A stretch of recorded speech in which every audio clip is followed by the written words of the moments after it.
Hi there, welcome in my home studio.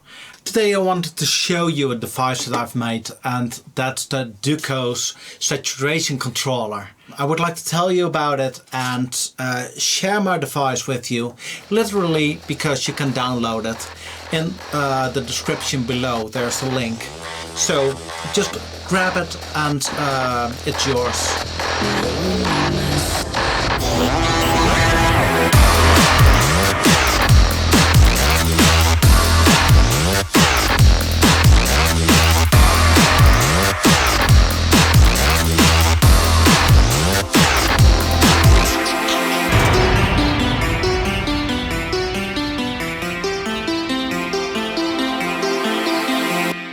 One note, I've made this in Ableton Live 11.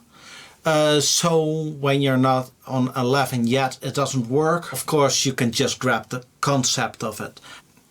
This is my saturation rack, drag it over here.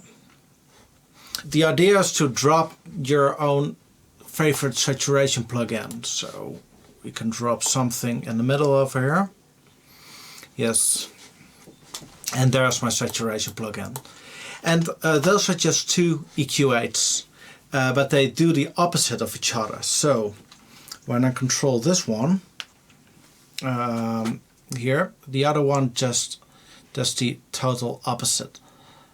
And that's because of what saturation is. When I think about a guitar amplifier, when it starts to distort or overdrive, it's just because the electronics within the amplifier can't handle all the energy.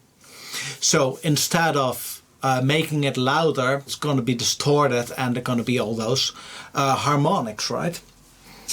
So that's the same with the saturation. If it is a plug-in or a mixing console that you're feeding too much energy, too much gain, and it's going to have that beautiful saturation. Saturation next to that is also kind of a compressor. That's how I see it. So because the peak isn't getting louder, it stops the energy, but instead of just a clean compressor, it's not just turning it down, but you get that beautiful saturation, beautiful harmonics instead of making it louder. Okay. Well, the thing is that when you saturate something like drums, the lowest frequencies, they contain so much more energy that the high frequencies won't distort as much. Right? So that's why I would like to control it.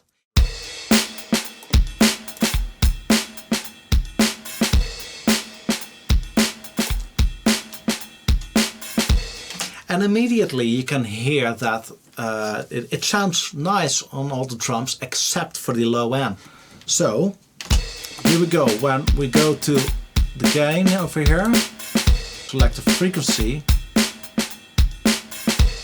So this is way cleaner. So when I turn this off,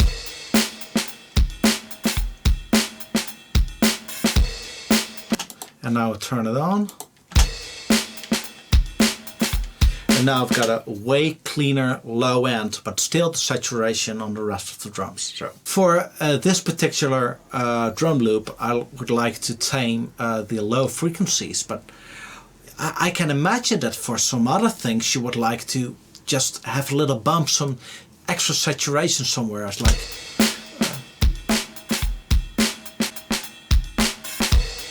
somewhere over there. And now there's a lot more drive on that snare. So it can be nice. Of course there's a shelf. Saturated more or less. Okay, now we've got a dry chain. So when I turn this up,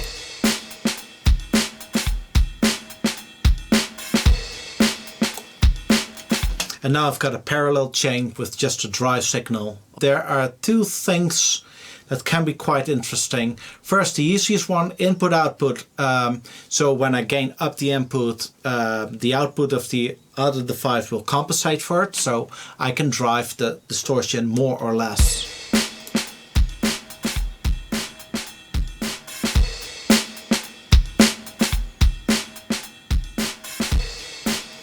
Yeah, I think that's quite a nice control to have.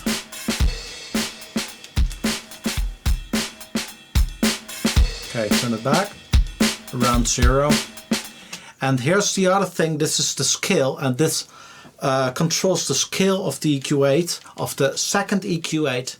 So I can say I want to have that mirror image, but just a little less or a little more. So that's the scale.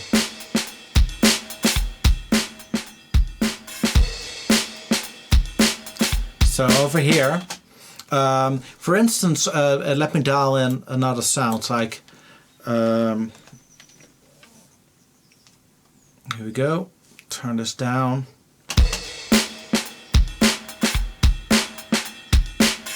So when I turn these off, the snare is way louder, and when I turn this on, the snare ain't that loud anymore because I boosted this. And remember, saturation or distortion, overdrive is also a compressor inside. It doesn't let the energy through, but it distorts it into this beautiful harmonics. So now I've got that scale button.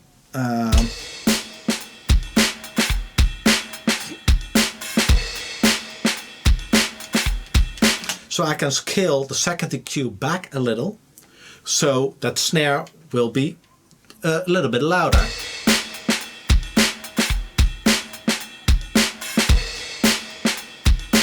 Okay, I think that's it. That's everything you have to know about this device. And maybe you've learned something about saturation. And thank you so much, everybody, for subscribing to my channel. It means a lot to me. Hit that like button, and I will see you later. Bye.